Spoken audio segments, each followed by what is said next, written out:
Dalam rangka Pekan Olahraga Nasional atau PON ke-20 di Papua, 600 relawan penari kolosal akan memeriahkan ajang nasional ini.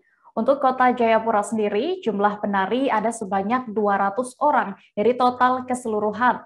Pada Rabu siang ini, 200 relawan penari kolosal asli Papua terlihat tengah berlatih di Auditorium Universitas Cendrawasih, Abepura, Kota Jayapura, Papua. Informasi lengkapnya akan disampaikan oleh rekan jurnalis Tribun Papua, Tirza Bonyadone yang kini sudah tersambung bersama kami. Halo Tirza. Baik, selamat sore. Oke, rekan Tirza bisa Anda informasikan terkait tarian yang digunakan untuk kolosal ini ya, dari suku mana saja? Baik, untuk tarian yang digunakan ini merupakan tarian yang campur, artinya menggunakan dari suku Asmat, Sarerai, Tabi, hingga Kepala Burung. Dan ini memang suatu kolaborasi yang memang selalu dilakukan oleh tarian kolosal di Papua. Karena selain untuk menunjukkan suku adat yang ada di Papua, dan juga ini menunjukkan budaya dari Papua tersendiri, sehingga memang tari-tarian ini tidak hanya berdasarkan tarian Asmat saja juga, melainkan dari Sererai, Tanah Tabi, dan juga tempat-tempat lainnya yang ada di Provinsi Papua tentunya. Dan selain itu juga, terkait dengan tarian-tarian ini memang secara garis besar akan dilaksanakan untuk event-event tertentu, bahkan acara-acara perlombaan. Jadi tidak menutup kemungkinan untuk tarian kolosal, dan juga tarian-tarian ini akan selalu digunakan apabila ada event seperti Pekan Olahraga Nasional juga yang akan berlangsung beberapa waktu lagi. Dan juga dari tarian-tarian ini selain memperkenalkan budaya seperti yang tadi setelah saya jelaskan, tarian-tarian ini juga menunjukkan ciri khas atau keberagaman dari orang asli Papua. Dan di mana bisa dilihat di layar kaca kita bahwa anak-anak Papua begitu antusias dalam melakukan tarian-tarian ini. Selain untuk memperkenalkan daerah juga, ini menunjukkan cita dan ras asli Papua. Seperti itu deh ya.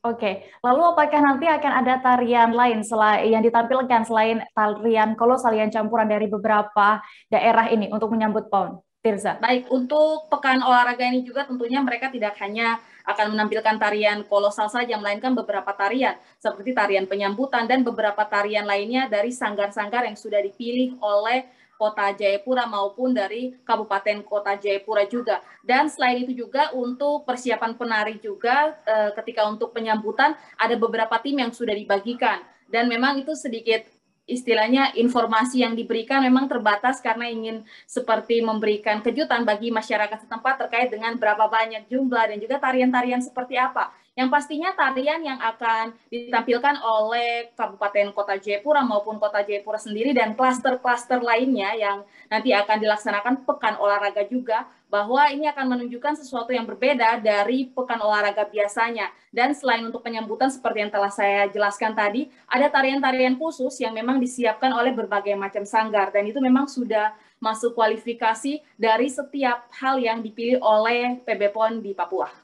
Oke, Tirza, tadi Anda sebutkan ada klaster-klaster lainnya juga ya nanti. Lalu untuk jumlah relawan yang dibagi masing-masing ada berapa, Tirza?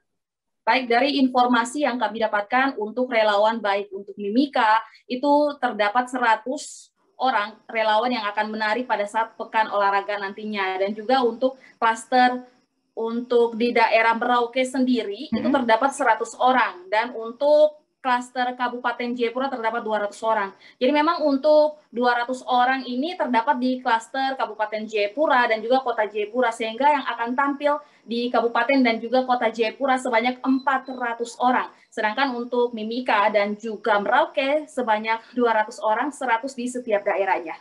Baik, Tribuners, tadi rekan Tirza juga sudah berhasil melakukan wawancara bersama Koordinator PB PON Bidang Sosial Budaya Provinsi Papua, Septinusa, dan juga Enrico Yori Kondologit, selaku Koordinator Pemeran dan Pementasan Bidang Sosial Budaya. Berikut liputan lengkapnya.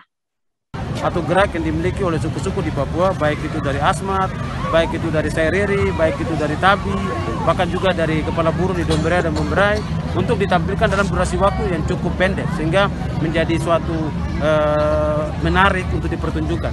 Nah, salah satu perbedaannya juga kalau tari tradisi itu secara koreografi tidak bisa ditampilkan campur-campur begitu, karena dari dulu koreografinya begitu sampai kapanpun tetap begitu.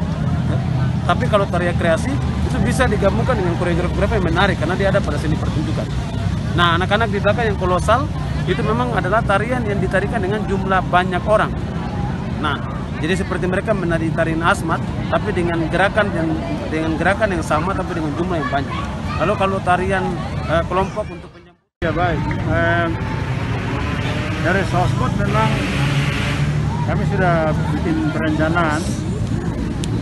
Lalu kemudian ini melalui Pak Koordinator ini Pak Riko, mereka kita rekrut ya. Jadi rekrut ini penari ya.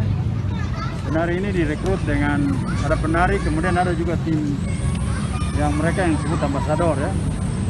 Ini untuk beberapa kegiatan yang berbeda-beda tapi ada dalam bidang Sosbud.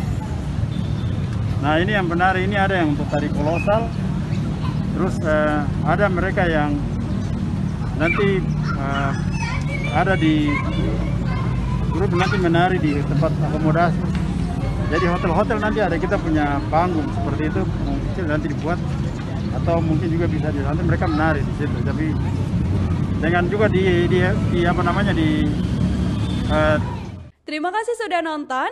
Jangan lupa like, subscribe, dan share ya.